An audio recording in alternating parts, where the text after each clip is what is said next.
Hello everyone and welcome to the latest episode of Book Time with Elvis with me, Mark. And today's Friday, so that means another Friday freebie. So I have a short installment for you about two books that you can pick up for free in the public domain. The first one, it's actually a short story by Forster, and it's The Machine Stops. I read this a few weeks ago. It's a short story published in 1909, and it's somewhat dystopian in the fact that it talks about this world where humans have lost the ability to live above ground on the surface of the earth. Everybody lives in these kind of pods. All the pods are the same, and it doesn't matter where on earth you are. Everything is exactly the same. And the thing that's prized most above all is the ability to study and formulate ideas, to attend and give lectures, and this is kind of what people are supposed to do all day. The society in question actually commits infanticide on children that are born strong and athletic, or have the potential to be strong and athletic when they grow up, because of course there's nowhere for them to exercise that ability. So that's a bit, well, that's a bit harsh. That's very harsh. So yeah, everything is controlled by this thing called the machine, and yeah, basically it really does control every aspect of life, so much so that it kind of becomes almost a god figure, because it's omnipresent and that kind of thing. There are two main characters really. I've forgotten their names. It is a few weeks ago. I thought I'd remember. But there's this woman who has a son, and she never really had a relationship with her son, because when babies are born, they're taken off to like a kind of farm, or a child farm, as it were, to be raised. So children are not actually raised by their parents, and the parents aren't actually even together. So I think there's some kind of chemical process or whatever going on there. One day she's contacted by her son who wants to meet her, and she is reluctant at first because it means traveling halfway around the world by airship. But in the end she decides to go ahead and do that, and he starts talking about that he feels something is wrong with the machine, and he talks about the fact that he's actually been up on the surface of the earth. And you know, there's kind of like a situation where if you go against the machine or deny its almost deic, is that a word? Deity properties, then you are kind of an outcast, and you get threatened with or even punished with what they call homelessness, where they basically turf you out to survive on your own, which of course, given the fact that the surface of the earth is unlivable, you don't survive for very long.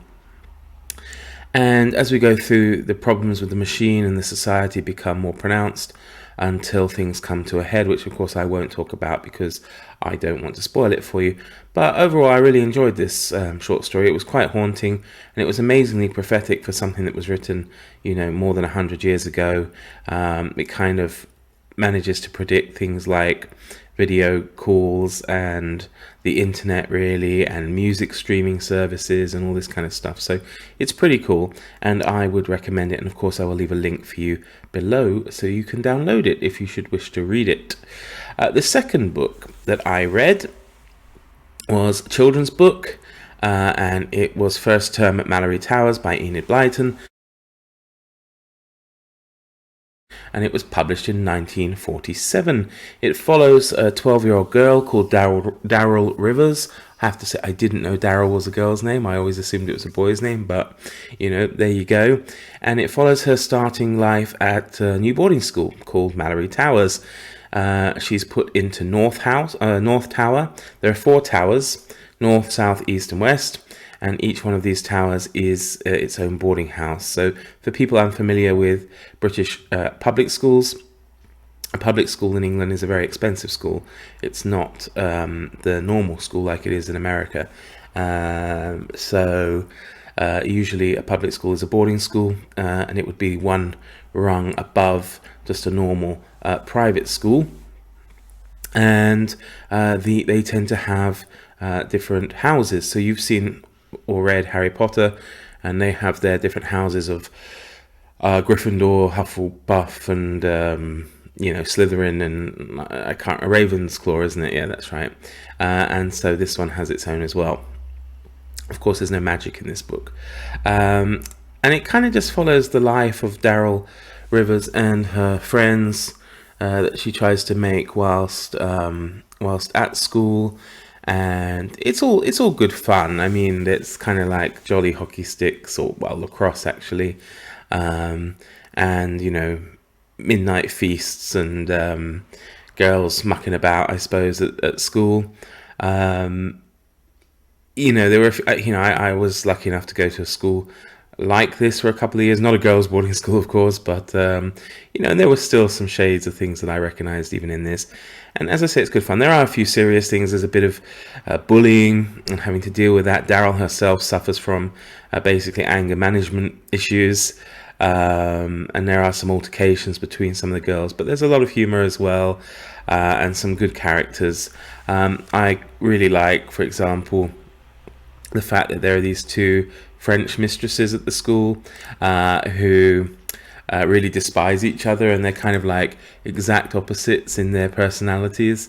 So you have Mademoiselle Dupont, who's like short, fat, and round, and she's very jolly and friendly and nice and whatever.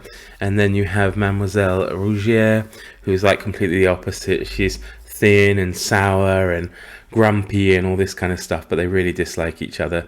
But it's as I say, it's a bit of fun, and I don't see any reason why it wouldn't be good if you have kids, or want to read it to them, or maybe even want to read it yourself.